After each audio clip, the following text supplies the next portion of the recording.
सभी साधकों को प्रेम भरी जय श्री राम। राम जी की असीम कृपा आप पे सदैव बनी रहे, आप सदैव हंसते रहें, मुस्कुराते रहें, ऐसी हमारे हृदय से प्रार्थना और आशीर्वाद है। तो चलिए आज के टॉपिक की तरफ चलते हैं। कितना भी बड़ा रोग हो, कितनी ही बड़ी मनोकामना हो, आदि नाम को 2 मिनट भी आपने जप लिया तो यकीन मानिएगा चमत्कार हो जाएगा। थोड़ा सा ध्यान से सुनिएगा, ये वीडियो बहुत ही महत्वपूर्ण है। एक बार एक शिष्य अपने गुरुदेव भगवान से एक प्रश्न करता है। वह कहता है कि हे मेरे गुरुदेव भगवान, बहुत अक्षर का बना हुआ मंत्र वृत्ति को एकाग्र क्यों नहीं कर सकता? कृपया इसकी व्याख्या कीजिए। इसका उत्तर देते हुए गुरुदेव कहते हैं कि वृत्ति अर्थात सुरति एक है। इसको अनेक स्थानों पर फैलाने से उसकी शक्ति कम हो जाती है। भाव यह है कि एक अक्षर के पढ़ने से दूसरे, तीसरे, चौथे अक्षर सामने आ जाते हैं। इससे उनका सूक्ष्म ध्यान अंदर आ जाएगा। इस कारण सुरति ज़्यादा फैलकर परेशान हो जाएगी। किसी देवता की उपासना के लिए जैसा भी उनका मंत्र है उसका जाप करने से वह देवता प्रत्यक्ष दर्शन देगा, किंतु आत्मदेव के लिए ज़्यादा अक्षरों की ज़रूरत नहीं है। अक्षर तो किसी समय के बने हुए हैं।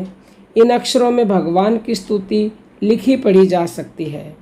वह तत्व अर्थात सत्य नाम आदि मंत्र अक्षरों में नहीं आता।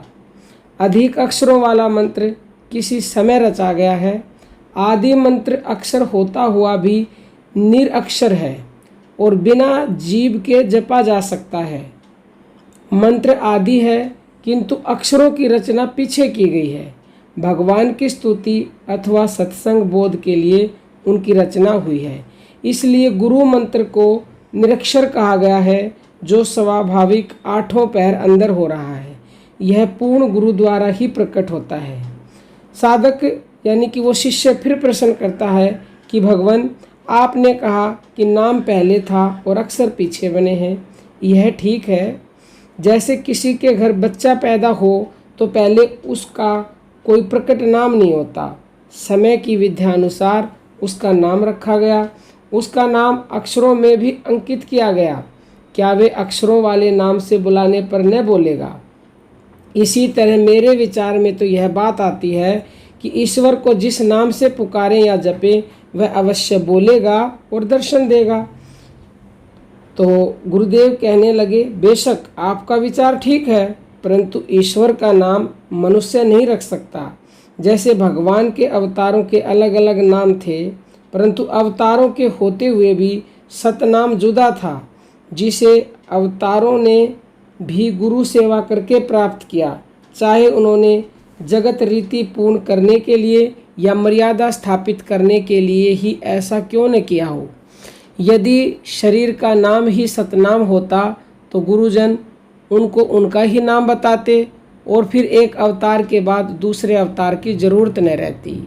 यदि निमित्त अवतार हो भी गए तो आदि अवतार के शरीर का नाम ही मशहूर होकर जपा जाता। नाम कोई मिथ्या वस्तु नहीं जो हर युग में बदलती रहे। यह किसी के बनाने से नहीं बनता, इसलिए आदि नाम की खोज करनी चाहिए। आदि नाम को यदि आप जान लेते हो, ढूंढ लेते हो, तो आपकी चाहे कोई भी मनोकामना है, कोई भी रोग है, यदि 2 मिनट क्या 1 सेकंड के लिए भी आपने आदि नाम का जप कर लिया तो तुरंत ही जो है आपकी मनोकामना पूरी होगी और रोग दूर होंगे। क्योंकि इसी आदि नाम को कल्प वृक्ष कहा गया है और कल्प वृक्ष से जब जो मांगो तुरंत ही मिल जाता है। और इसी आदि नाम को मुक्ति का दाता बताया है, जिसके लिए कबीरदास जी कह रहे हैं, कोटि नाम संसार में ताते मुक्ति न होए, और आदि नाम जो गुप्त जपे बूझे बिरला कोई। कोई इसको बूझता है, कहीं कोई बताने वाला नहीं है, कहीं कोई बूझने वाला नहीं है। तो आप आदि नाम को जानना चाहते हो तो सुबह 4:30 बजे लाइव में सिखाते हैं प्रतिदिन आदि नाम को खोजने का तरीका। वहां पर जुड़िए और आपके गुरु नहीं है तो गुरु धारण कीजिए। बिना गुरु के आदि नाम को आप जान ही नहीं सकते, बिल्कुल भी नहीं जान सकते। सच्चा गुरु ही इसका भेद बताएगा और पूर्णता पर आपको पहुंचाएगा। और यदि आप ऑनलाइन गुरु दीक्षा लेना चाहते हो तो 9958515054 पर व्हाट्सएप मैसेज कीजिए। और दिल्ली के सत्संग में जो कि 25 अगस्त का है उसमें आना चाहते हो तो जल्द से जल्द व्हाट्सएप मैसेज कीजिए कि हमें फॉर्म भेज दिया जाए। तो आप वहाँ के गुरु दीक्षा भी ले सकते हो। निःशुल्क शिविर है ये, कोई चार्ज नहीं है, ना गुरु दीक्षा का, ना भंडारे का, ना आयोजन का, ना भजन का, किसी भी चीज़ का। और आपके सभी प्रश्नों के उत्तर हम वहाँ फेस टू फेस आपको देंगे। तो इस मौके का जल्द से जल्द लाभ उठाइएगा। कोई भी समस्या हो आपकी दूर की जाएगी और निःशुल्क। और यदि आप निस्वार्थ भाव से सत्संग के आयोजन के लिए कोई सेवा देना चाहते हो तो 9643745467 पर अपनी सेवा दे सकते हो। दोनों नंबर वीडियो के डिस्क्रिप्शन में मिलेंगे।